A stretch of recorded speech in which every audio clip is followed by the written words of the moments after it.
बिस्मिल्लाहिर्रहमानिर्रहीम। बोलते कालम के साथ मैं आमिर जहान। और मैंने अपने पिछले व्लॉग में आपसे वादा किया था कि ये जो मैथ है कि 20,000 के ड्रोन के लिए $4 मिलियन का जो है पैट्रियट चलाया जा रहा है, और इसके नतीजे में आहिस्ता आहिस्ता उसका आयरन डूम कमज़ोर होता चला जा रहा है।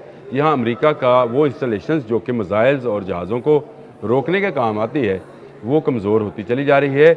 अब आपको ये बात समझ आएगी, अब वॉर स्ट्रेटजी की वो हकीकत सामने आ रही है कि ईरान ने अब तक अपने फाइटर प्लेन्स बाहर क्यों नहीं निकाले हैं, क्योंकि वो इनके तमाम कम्युनिकेशन सिस्टम को जो है डैमेज करना चाहता है। न्यूयॉर्क टाइम की स्टोरी है, मैंने आपसे वादा किया था कि मैं आपको बताऊंगा कि स्टोरी किसकी है, मेरी नहीं है, न्यूयॉर्क टाइम की स्टोरी है। और उसने लिखा है, Iran strikes US military communication infrastructure in middle east, satellite images shown damage near vital equipment on sites in at least 5 countries. और इसमें उसने कतर का भी नाम लिया है। कतर के अल-अदीद में जो कम्युनिकेशन सिस्टम सेंटर इनका कंट्रोल है, उसमें उसने सैटेलाइट पिक्चर्स के ज़रिए साबित किया है। मैं साथ लगा देता हूँ, आप देख भी लीजिएगा सारी स्टोरी है क्या। उसके ख्याल के मुताबिक इस वक्त तक 7 ऐसी इंस्टॉलेशन जहाँ पर से जो रडार्स थे ना सिर्फ निगरानी कर रहे थे, बल्कि वो अब इंटरसेप्टर्स मिसाइल्स को चला भी रहे थे, उनको ईरान तबाह करने में कामयाब हो गया है।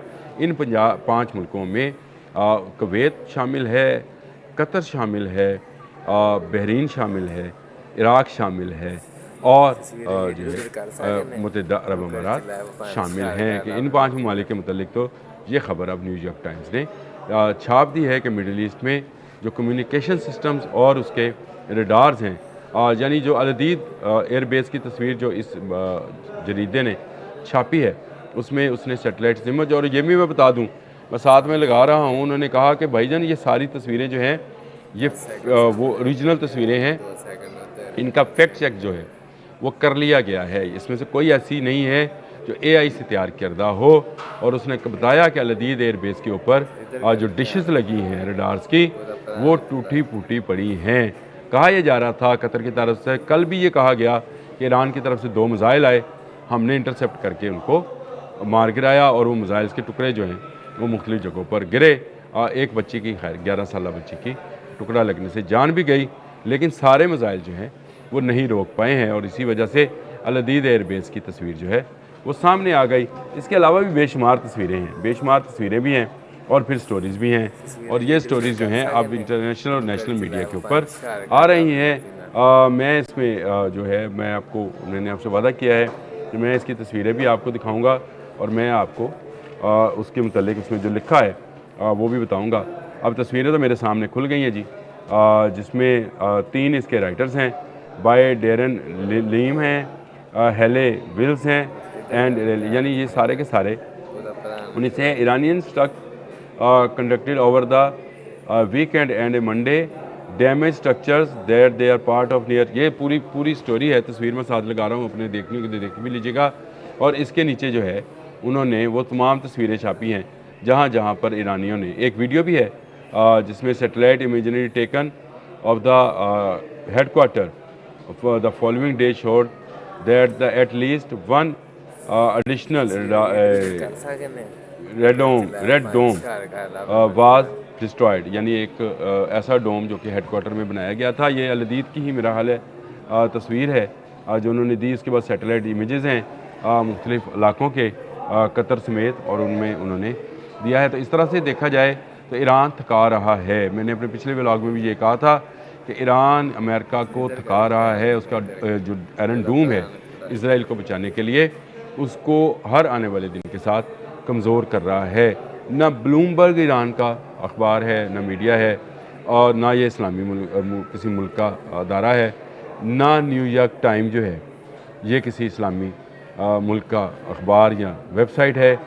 ये सब की सब अमेरिकन हैं, और इनकी अगर ये स्टोरी है तो इसका मतलब ये है कि पैनिक फैलना शुरू हो गया है कि अमेरिका जो है अपनी ताकत मिडल ईस्ट के अंदर खोता चला जा रहा है।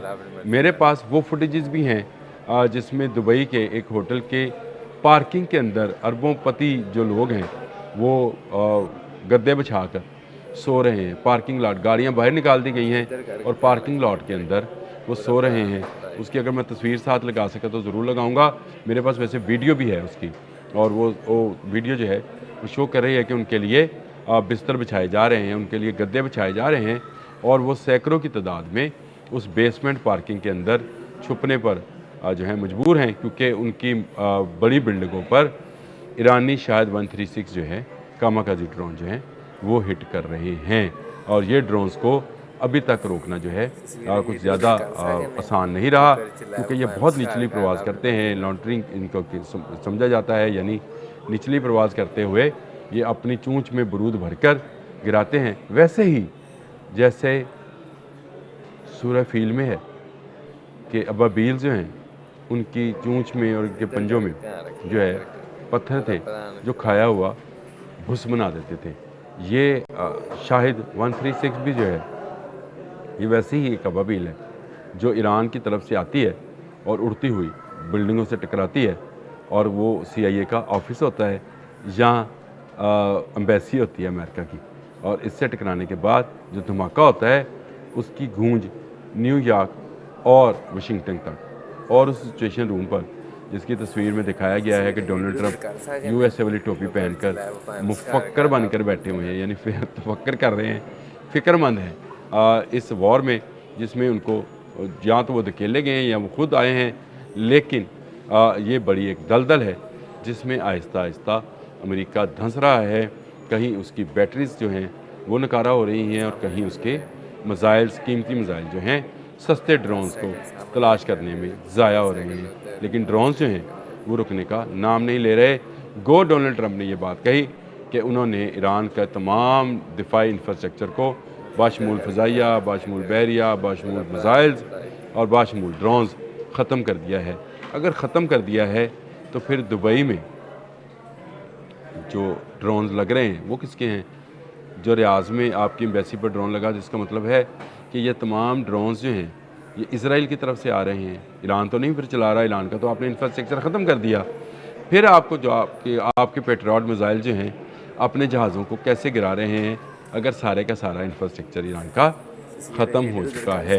ये झूठ है जो प्रोपेगेंडे के तौर पर इस्तेमाल किया जा रहा है, और ये प्रोपेगेंडा अब ज़्यादा अरसा चलने वाला नहीं है। जंग चंद रोज़ मज़ीद चली, ईरान मज़ीद डटा रहा, तो आप अमेरिका को इस जंग से भागते हुए देखेंगे, जैसे ये वियतनाम से भागे थे, जैसे ये अफ़गानिस्तान से भागे थे। अभी ये ख़बरें आना शुरू हो गई हैं कि अमेरिका जो है वो अपने फ़ौजी ईरान में उतारना चाहता है। ये उतारे तो ईरान इसको बताएगा कि फ़ौजी उतारने का मतलब क्या होता है। पासदाराने इनकलाब इतनी तादाद में हैं और बसीज इतनी तादाद में हैं, अपने आने वाले व्लॉग में बताऊँगा कि फिर ये कैसे अमेरिकियों को जो है घेर कर मारेंगे। अब तक के लिए इतना ही। अल्लाह।